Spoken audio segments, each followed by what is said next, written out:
Fajar marah hingga memukul Dewa. Dewa terus menyalahkan Koko. Dia mengatakan kalau Koko itu gak berguna. Fajar marah dengan Dewa. Dia memukul Dewa. Dewa gak tinggal diam. Dia membalas pukulan Fajar. Sehingga mereka berantem. Koko lalu melerai mereka dan mengajak Fajar pergi. Dewa nampak bermain dengan Nana dan Junior. Farah tahu itu dan dia marah ke Nana. Nana mengatakan Dewa masih jam kantor, namun diganggu. Roni mendengar kalau Kevin masih hidup. Friska kasih tahu ke Kevin. Kevin nampak kesal, rahasianya terbongkar. Koko sedang bersama Fajar, namun mamanya Koko gak suka Koko dekat dengan Fajar. Ada Ani juga, yang mau terjatuh, namun ditahan oleh Fajar. Bahkan sama Merlin mengatakan kalau Fahar cocoknya sama seperti Ani. Dan dia mengatakan kalau rumah tangganya akan adem ayem. Bu Saras ngamuk, Ani jadi korban. Bu Saras emosi dan membuat Ani hampir jatuh. Hal tersebut membuat Fajar refleks menolong Ani agar tidak terjatuh. Sedangkan Dewa dan Nana sangat kaget akan hal tersebut. Mereka tidak menyangka jika Bu Saras akan berbuat semacam itu. Tante Nelly berkata kepada Fajar untuk mencari istri seperti Ani. Tante Nelly yakin jika itu bisa membuat Fajar bahagia. Itu membuat Lia merasa sedih. Di sisi lain Roni telah mengetahui siapa Wilson sebenarnya.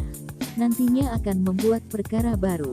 Lagi-lagi Nana diancam Farah. Di kediaman keluarga Buwana, Dewa dan Nana nampak akur.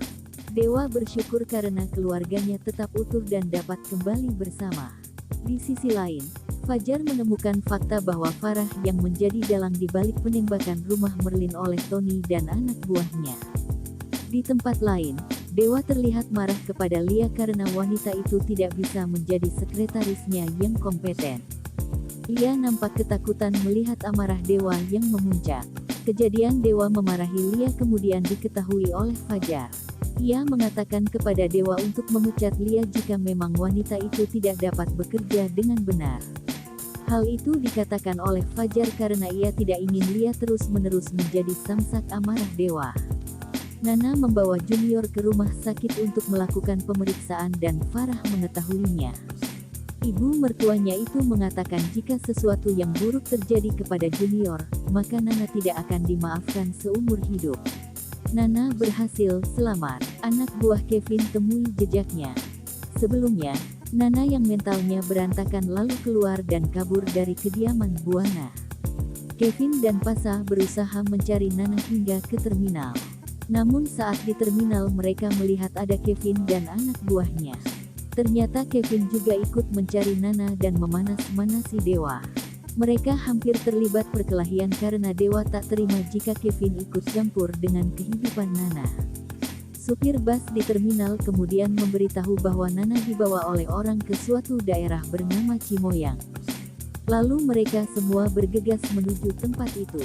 Di tengah perjalanan, Nek Ratu menelepon Dewa karena Bu Farah alami sakit perut dan harus dibawa ke rumah sakit. Dewa bingung harus mencari istrinya atau mengantar mamanya. Pasha lalu menyuruh Dewa untuk menemani Bu Farah sedangkan dirinya pergi untuk mencari Nana. Di sisi lain, Nana ternyata hanyut di sungai. Sementara itu, anak buah Kevin mendapat informasi jika Nana dibawa oleh jaringan penjahat yang menjual organ manusia. Namun ternyata Nana selamat dan berhasil menepi di sisi sungai. Nana lalu meminta tolong dan ada ibu-ibu yang melihat dirinya. Gawat, Fajar dan Dewa berkelahi. Di rumah, Dewa dan Nana kembali terlihat dekat. Dewa sangat bersyukur bisa kembali lagi seperti semula dan membuat Nana bahagia. Keluarganya tampak sangat harmonis. Fajar mengetahui jika ternyata orang yang menyuruh Tony untuk membakar rumah Mama Merlin adalah Mama Farah. Namun Fajar urung menyampaikan hal tersebut kepada Dewa. Pada hari kerja, Dewa terlihat marah-marah ke Lia. Dia sampai mengatakan jika Lia bukan sekretaris yang kompeten. Lia juga takut dimarahi oleh Dewa. Fajar mengetahui hal tersebut. Dewa bahkan mengatakan jika Lia tidak bisa bekerja. Fajar nih.